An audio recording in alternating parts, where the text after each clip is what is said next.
Vishal sir வந்து பிறந்த நாள் அன்னைக்கு சொன்னார், தம்பி அதர்வா வந்து பேச்சுலராக இருக்காரு, அடுத்த கல்யாணம் அவருக்கு தான் பண்ணணும் அப்படின்னு அன்னைக்கு பேட்டியே சொல்லிருந்தாரு.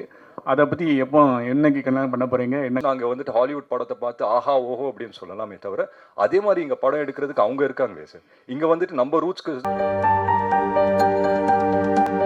Okay, thank you everyone. படம் பார்த்துருப்பீங்க. உங்களோட ஒப்பீனியன்ஸாக இருக்கட்டும் இல்லை கொஷின்ஸாக இருக்கட்டும், நீங்கள் எதுவாக இருந்தாலும் கேட்கலாம். Will answer it. But thank you every one.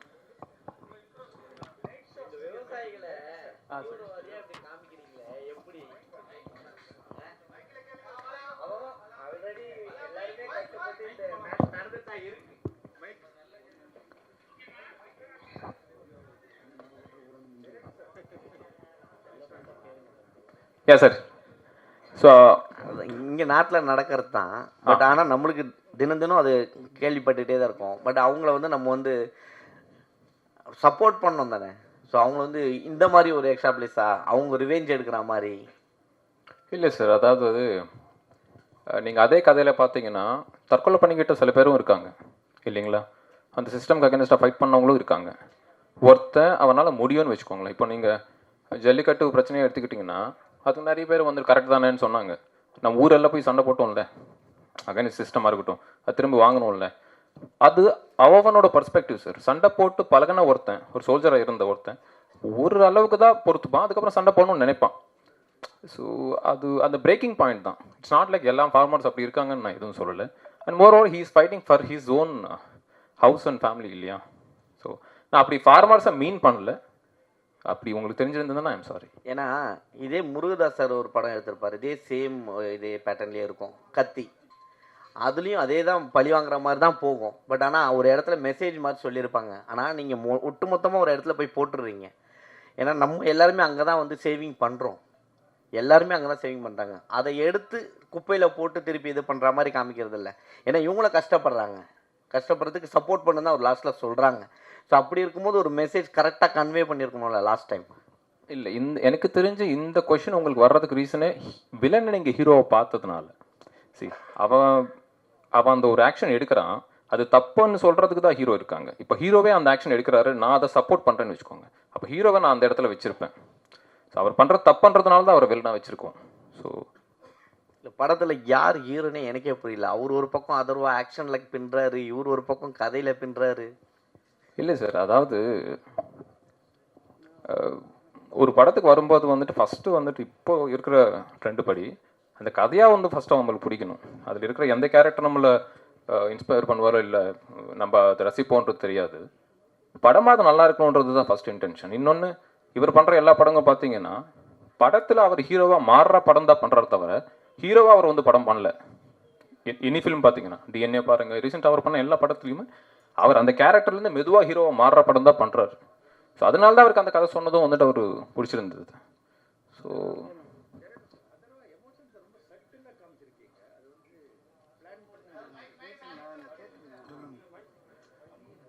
Sir,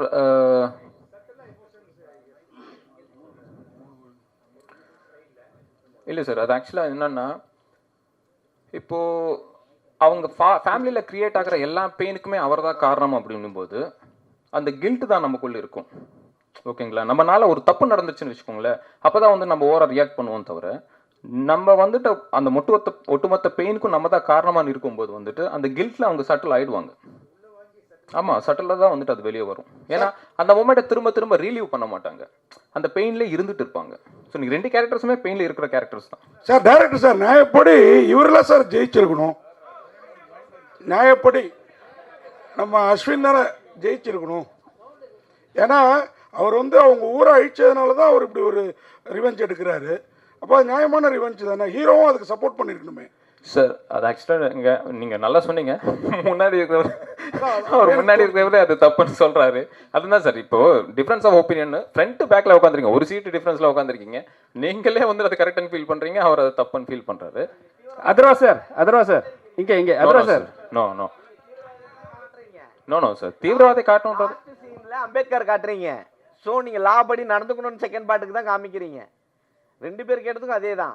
நம்ம விவசாயிகளை வந்து தூக்கி தான் காட்டுமே தவிர நம்ம அவங்க வந்து ரிவேஞ்சுக்காக இந்த மாதிரி ஒரு ஸ்லம் ஃபுல்லாக இது பண்ணி அவங்க வந்து ரிவேஞ்ச் எடுக்கிறாங்க அவங்க அந்த இல்ல, மாதிரி இல்ல காட்டிங்கன்னா சார், அதை தான் அதான். நாங்கள் கேட்க வரோம். இப்போ அந்த விவசாயிங்க வந்து ரிவெஞ்ச் எடுக்கிறாங்கன்ற மாதிரி காட்டல. அதனால தான் நான் அவங்க எல்லாரையும் வந்துட்டு அந்த அந்த மைண்ட்ஸில் ஒர்க் பண்ணுற காஸ்டியூம்லேயே வந்துட்டு வச்சிருப்பேன்.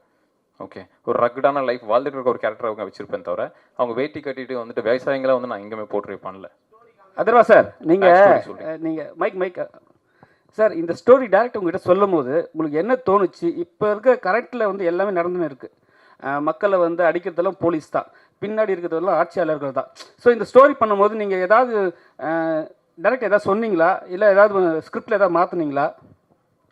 இல்லை சார், செகண்ட் ஹாஃபில் ஆக்ஷன் பிளாக்ஸ் அதெல்லாம் ஒர்க் பண்ணோம். பட் இந்த ஸ்டோரி வந்து நான் கேட்கும்போது எனக்கு ஒரு விஷயம் பட்டு சார், இப்போ நீங்கள் கேட்ட கேள்விக்கும் ஒரு பதிலாக இருக்கும்னு நினைக்கிறேன். இந்த உலகம் வந்துட்டு ஒரு உலகம் தான் சார், நம்ம எல்லாருமே வாழ்றது.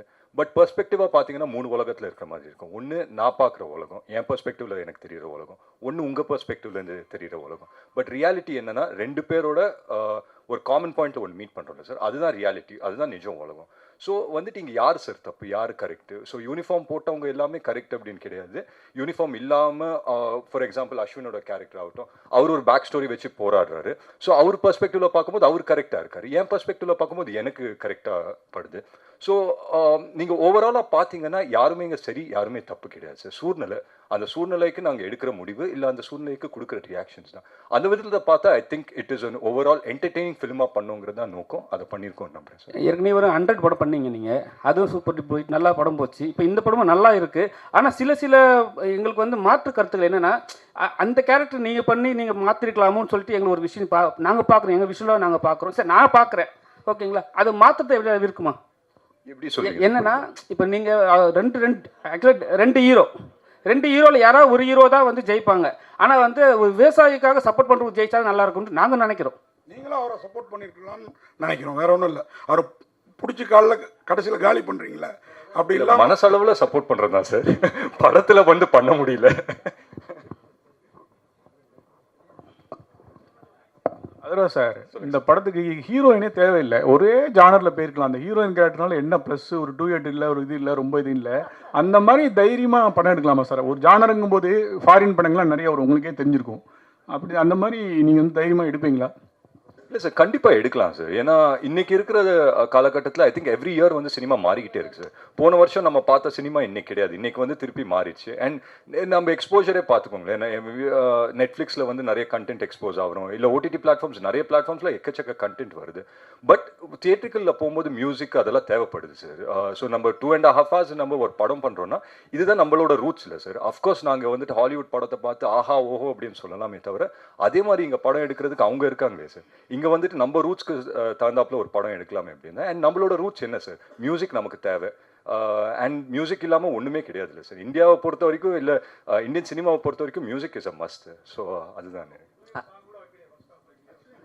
அஸ்வின் சார், அஸ்வின்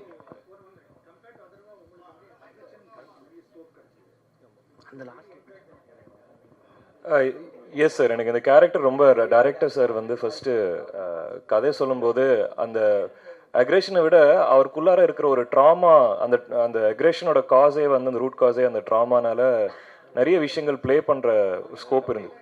பாடி லாங்குவேஜில் வந்து ஏன்னா எக்ஸ் மிலிட்ரி எக்ஸ் சோல்ஜர்னு வரும்போது கொஞ்சம் ஸ்டிஃபாக ஸ்டில்லாக அது உள்ளுக்குள்ளே ஒரு விஷயம் வந்து பாயில் ஆகுறது. பட் ஹீ இஸ் நாட் ஒரு ஃப்ளாம்பாயண்ட்டான ஒரு கேரக்டரோ, ரொம்ப ஒரு ஆமாம் அந்த கண் பார்வையும் வந்து ரொம்ப யூஸ்வலாக ஆஸ் ஆக்டர்ஸ் வந்து கொஞ்சம் எக்ஸ்ப்ரெசிவாக இருக்கணும்னு சொல்லி நம்ம ஃபேஸ் ஐஸை வந்து எக்ஸ்ப்ரெசிவாக நம்ம ட்ரை பண்ணுவோம். பட் இந்த படம் பொறுத்த வரைக்கும் இந்த மோர் த ஐஸ் வந்து கொஞ்சம் கண்ணு வந்து கொஞ்சம் டெட்டாக, அது வந்து சிங்கிள் மைண்ட் ஃபோக்கஸோட இருந்தால் அது பெட்டராக இருக்கும் அந்த character. Okay okay, thank you sir. Ashwin sir, நாக்கில் ஃப்ராக்சர்னு பார்த்தோம், அப்புறம் பொன்னியின் செல்வன் நல்ல ஒரு ஸ்டோரிஸ்லாம் பண்ணி திடீர்னு ஒரு பெரிய ஒரு லீடர் கெட்டப்பில் வந்திருக்கீங்களே, சொன்னாரா உங்களுக்கு இந்த மாதிரி நீங்கள் லுக்கில் வரணும் அப்படின்ட்டு? இல்லை, அப்படி டைமிங் அப்படி அமைஞ்சது சார். லுக்காக பார்த்தீங்கன்னா டைமிங் அப்படி அமைஞ்சது அந்த டைமில்.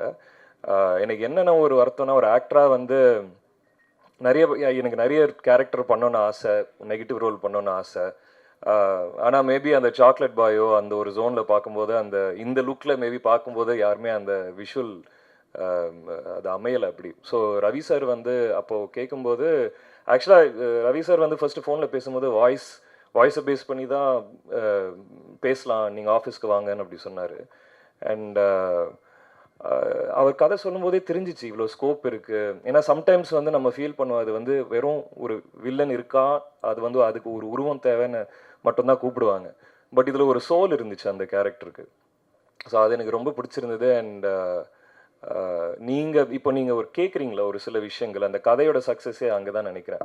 இதில் யார் ஹீரோ யார் வில்லன்ற ஒரு விஷயம் உங்களுக்கு யோசிக்க வைக்கும்போது மேபி ஒரு சில பேர் வந்து இவர் பக்கம் நியாயம் இருக்குது, ஒரு சில பேர் இவர் பக்கம் நியாயம் இருக்குன்னு அப்படி ஃபீல் பண்ணுவாங்க. அதுதான் அந்த கதையோட வெற்றின்னு நான் நினச்சிக்கிறேன் சார். டேரக்டர் சார், கேப்டன் பிரபாகரன் அந்த படத்தில் தான் ஹெல்மெட்டில் அந்த லைட் வச்சு அவ்வளோ பேரை காட்டுவாங்க.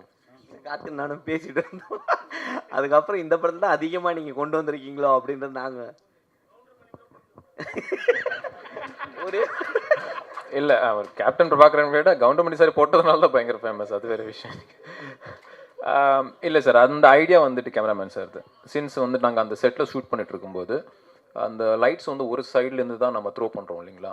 ஸோ அது வந்துட்டு அவர் கேமராவும் அவர் தான் சூஸ் பண்ணார் அனமாஃபிக் பண்ணணுன்றது. ஸோ அந்த ஸ்ட்ரீக்ஸ் இதெல்லாமே பியூட்டிஃபுல்லாக இருக்கும்னு சொல்லிட்டு அந்த ஹெல்மெட் கேமரான்ற ஐடியா அவர் கொடுத்தது தான். அஸ்வின் சார், ஒட்டுமொத்த போலீஸையும் காலி பண்ணுற மாதிரி ஒரு சீன் பண்ணியிருக்காங்க.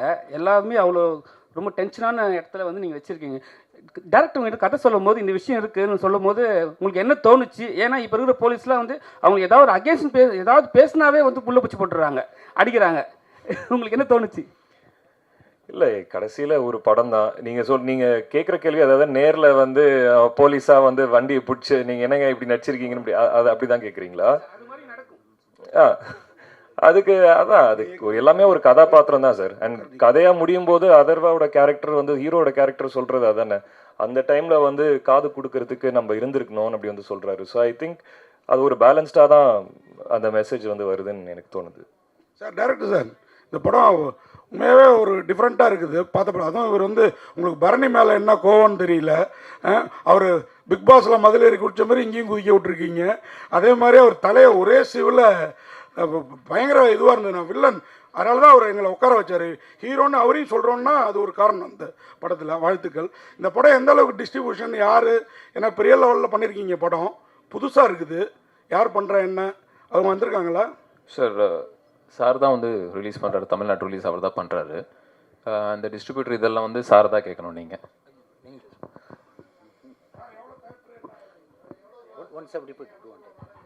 ஸோ 200 தியேட்டர்ஸ் ப்ளே பண்ணுறாங்க சார். இப்போதைக்கு இந்த 200 தியேட்டர்ஸ் லாக் பண்ணியிருக்காங்கன்னு சொல்கிறாரு.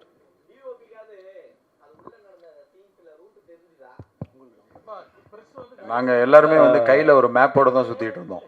பெருசாக வந்து ஃபோட்டோ கார்டு போட்டு படத்துக்கு கையில் மேப் போட்டு தான். டனல்னு டைட்டில் வச்சிருக்கீங்க.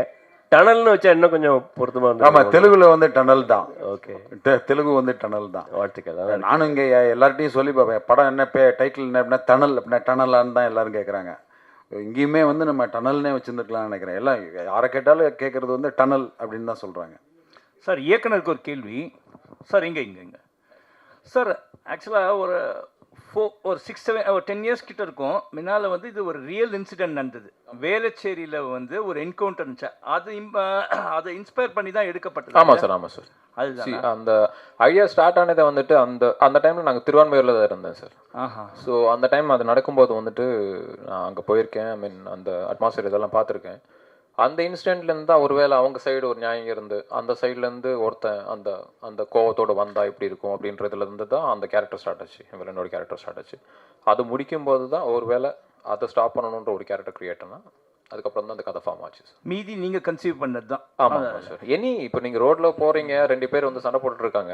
அவங்க 2 சைடும் வந்துட்டு அவன் நம்புறது வந்து கரெக்டுன்றதுனால தான் அந்த ஆர்குமெண்ட்டே போயிட்டு இருக்கும். இல்லை நீ தான் தப்பாக வந்த, இல்லை நீ தான் தப்பாக வந்தேன்னு சொல்லிட்டு, இல்லைப்பா நான் எந்த தப்பு சாரி அப்படின்னு சொன்னா அது முடிஞ்சிருக்கும். Still it is a question mark தான். இன்னும் அது ஃபேக் என்கவுண்டரா உண்மையான என்கவுண்டரான்றது இனி வரைக்கும் ஒரு கேள்விக்குறி தான் அது. இல்லை சார், அது நீங்கள் சொல்கிறீங்க, நான் சொல்லலை. நீங்கள் சொல்ல, பட் இதுதான் இனி வரைக்கும் நடக்கிறது. மேபி சார் தான். இது சென்சாரில் எதுனா உங்களுக்கு எதுனா இருந்துச்சா இஷ்யூ? இல்லை சார், ஆக்சுவலாக வந்துட்டு அவங்க கண்டுபிடிக்கலன்னு நினைக்கிறேன். நீங்கள் கண்டுபிடிச்சி அவங்க வந்து அது கேட்கவே இல்லை. I'm sorry. இது இந்த டிஓபி அப்புறம் இவர் ஆர்ட் டைரக்ஷன், இந்த ரெண்டுமே இன்னும் 2 ஹீரோ மாதிரி ஆயிடுச்சு படத்தில். வாழ்த்துக்கள். Thank you sir. Thank you sir. Thank you.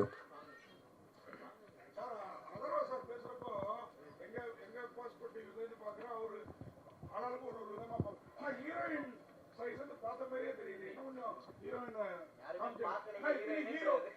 Heroes இருக்காங்க, ஹீரோயினுக்கு இன்னும் கொஞ்சம் வெயிட். இல்லை சார், அது என்னோட ஃப்ளா தான். அதாவது வந்துட்டு அவங்களுக்கு இன்னும் இம்பார்ட்டண்ட்டான ஒரு ரோல் எழுதியிருக்கணும்.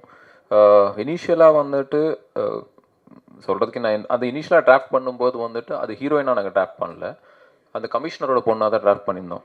பட் என்னென்னா சில காரணங்களாலையும் வந்துட்டு அது மாற்றி அது எழுத வேண்டியதாக இருந்துச்சு. Thank you sir. Saravanan sir. Sir இங்கே சார், இது வரைக்கும் சினிமோகிராஃபி இதில் நல்லா இருந்தது. இது வரைக்கும் ஃபுல்லாக வெங்கட் பிரபு சார் அந்த டீம்லேயே பண்ணியிருக்கீங்க. புதுசாக ஒரு டேரக்டரோட ஒர்க் பண்ணியிருக்கீங்க. அந்த எக்ஸ்பீரியன்ஸ் எப்படி இருந்தது? அதே மாதிரி உங்கள் சன்னையும் அப்படியே இன்ட்ரடியூஸ் பண்ணிங்கன்னா நல்லாயிருக்கும். ஓகே. எனக்கு இவரை வந்து ஒரு 10 வருஷத்துக்கு முன்னாடி தெரியும். நான் ஒரு தெலுங்கு ஃபிலிம் பண்ணிகிட்டு இருக்கிறப்போ இவர் வந்து கடைசி ஏடி. ஹைதராபாத்தில் பாவர்ச்சின்னு ஒரு பிரியாணி ஷாப் இருக்குது. அங்கே 2 பேரும் வந்து ஒரு நாள் பிரியாணி சாப்பிட்டுட்டு இருக்கிறப்போ இவர் சொன்னார், நான் ஃபஸ்ட்டு படம் பண்ணுறப்போ உங்களை வச்சு தான் படம் பண்ணுவேன் அப்படின்னு. ரொம்ப சந்தோஷம்ப்பா அப்படிலாம் வந்து சொல்லிட்டு இதுவாகிடுச்சு. அப்புறமா மறந்துருச்சு 10 இயர்ஸ்க்கு அப்புறம். அப்புறமா சுரேஷ் சந்திரா சொன்னார், இப்போ அந்த பெட்ரோமாக்ஸே தான் வேணும்னு சொல்லி ஒரு பையன் வந்து சொல்லிகிட்டு இருக்கிறாரு, உன்னை தெரியுமா அப்படின்னு சொன்னால் வந்து ரவி அப்போ வந்தார். நான் அன்றைக்கி சொன்னேன் உங்ககிட்ட அப்படின்னு சொல்லிட்டு. ஸோ அந்த மாதிரி வர்றப்போ வந்து இது ஒரு எக்ஸைட்டிங்கான ஒரு ஸ்கிரிப்ட். இது வந்து ஒரு சினிமாட்டோகிராஃபருக்கான ஒரு ஸ்கோப் இல்லை. இப்போ நீங்கள்லாம் சொன்ன மாதிரி வந்து சினிமாட்டோகிராஃபருக்கு ஸ்கோப் இல்லை ஒரு ஸ்கிரிப்ட். ஸோ அந்த ஸ்கிரிப்டை வந்து 10 வருஷத்துக்கு முன்னாடி என்னை கமிட் பண்ணி ஒருத்தர் அதே மாதிரி கொண்டு வந்து கொடுத்ததில் எனக்கு ரொம்ப சந்தோஷம். அதுக்கப்புறம் சார்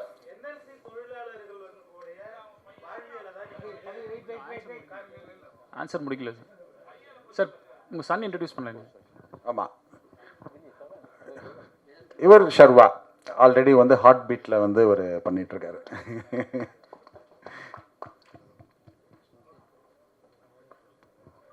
எல்லாருக்கும் வணக்கம். உங்கள் இன்னைக்கு எல்லாத்தையும் பார்த்ததில் ரொம்ப ரொம்ப சந்தோஷமாக இருக்குது. நைஸ் சார், நல்லா பண்ணியிருந்தீங்க. Thank you. Best wishes. Thank you sir. And Atharva sir, இது வரைக்கும் சாக்லேட் பாயாக பண்ணிட்டு இருந்தீங்க. ஸோ இப்போ ஆக்ஷன் ஹீரோவாக மாறி இருக்கீங்க. ஸோ எப்படி இருக்குது இந்த நியூ ரூட்? எப்போங்க சாக்லேட் பாயா பண்ணேன், எப்போங்க ஆக்ஷன் மாறுறேன்? 2வது படமே ஆக்ஷன் பண்ணிட்டேங்க. இல்லை, பட் ஆக்ஷன் வந்து என்னோட கம்ஃபர்ட் ஜோன். எனக்கு ரொம்ப பிடிக்கும் ஆக்ஷன் பண்ணுறது. நான்லாம் எந்த மாதிரி கிட்டேன்னா இந்த WWF பார்த்து வளர்ந்த பையன். ஸோ எனக்கு சின்ன வயசுலேயே இந்த ஆக்ஷன் படம் பார்க்குறது, இல்லை ஆக்ஷன் ஃபிலிம்ஸ் வந்து நான் சினிமாவுக்கு வந்த பிறகு ஆக்ஷன் ஃபிலிம் செலக்ட் பண்ணி அன்னைக்கு வந்து ஆக்ஷன் ஷூட் பண்ணுறோன்னா எனக்குள்ளே வந்துட்டு ஒரு சின்ன ஒரு எனர்ஜி தனியாக அப்படியே வந்துடும். ஸோ அந்த விதத்தில் I think I'm enjoying the phase that I mean.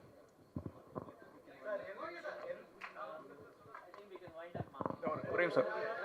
Sir Atharva sir, Vishal sir வந்து பிறந்தநாள் அன்றைக்கி சொன்னார், நான் இவ்வளோ நாள் வந்து பேச்சுலராக இருந்துட்டேன், இப்போ வந்து கரெக்டாக வீட்டுக்கு போகணும், ஃபேமிலிலாம் வந்து இதாகிருக்கு.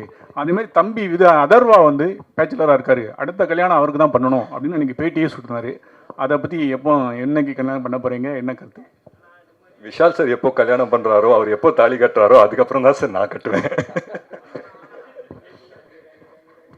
தேங்க்யூ, ரொம்ப தேங்க்ஸ் சார் எல்லாரும் வந்ததுக்கு.